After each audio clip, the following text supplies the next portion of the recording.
అన్నీ చేసేయటమే. నేను ఎప్పుడు భయపడలేదు సినిమా సక్సెస్ కానీ ఫెయిల్యూర్కి కానీ. ఈవెన్ రీసెంట్ హరిహర వీరమల్లుకి కూడా ఎప్పుడు బెస్ట్ ఇస్తాం. నేను ఎప్పుడు ఏం కోరుకుంటానంటే ఈ సినిమాని నాకంటే ఇంతమంది సింగర్స్ ఉన్నారు, డైరెక్షన్ టీమ్ ఇంతమంది, ఇంక్లూడింగ్ లిరిక్ రైటర్ లాంటి విశ్వ నాకు గోకులంలో సీత ఫంక్షన్కి అనుకుంటాను కూర్చోబెట్టి, నాకు ఇతని అబ్బాయి ఇంగ్లీష్లో చాలా పాటలు పాడతాడు, నాకు మైకేల్ జాక్సన్ చాలా ఇష్టం, సో ఇలా బిల్లీ జీన్ పాట పాడతాడంటే అతను కూర్చోబెట్టి పాడించాం ఆ రోజున. సో అలాంటి విశ్వ ఈ రోజు నాకు కూర్చోబెట్టి మంచి ఈ లిరిక్ రైటర్గా ఈ సినిమాకి ఇంత సక్సెస్ని అందించడం అంటే నాకు ఒక ఆ జర్నీ తాలూకు గ్రోత్ అర్థమవుతూ ఉంటుంది.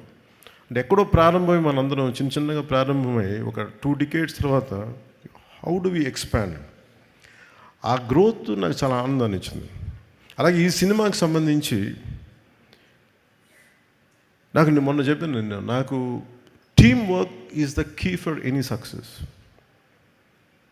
నేను చాలాసార్లు ఫెయిల్ అయింది ల్యాక్ ఆఫ్ టీమ్ వర్క్. నా ఎఫర్ట్స్ ఎప్పుడు తగ్గవు.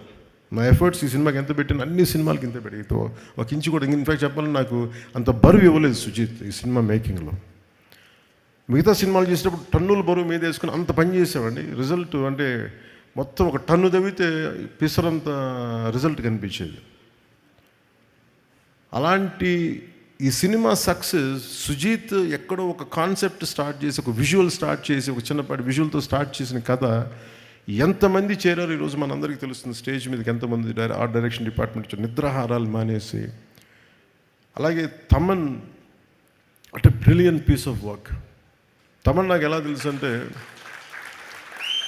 మణిశర్మ గారి దగ్గరికి నేను మ్యూజిక్ సిటీస్కి వెళ్ళినప్పుడు ఒక ఒక కీబోర్డ్ ప్రోగ్రామ్ అని మీకు పరిచయం చేస్తాను చెప్పి తీసుకొచ్చేలా చేసేవాడు. ఇట్లాగే ఉన్నాడు అప్పుడు కూడా, అదే జోష్ అదొకటి ఎప్పుడు ఊగుతూ ఉన్నాడు, ఏదో ఊపేద్దాం ఉన్నాడు.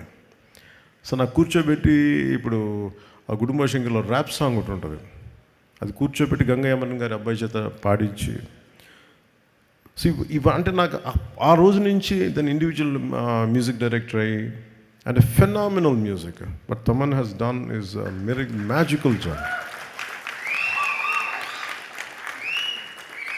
మ్యాజికల్ జాబ్ తను చేసింది. అలాగే నవీన్ నూలి గారి ఎడిటింగ్ ఎంత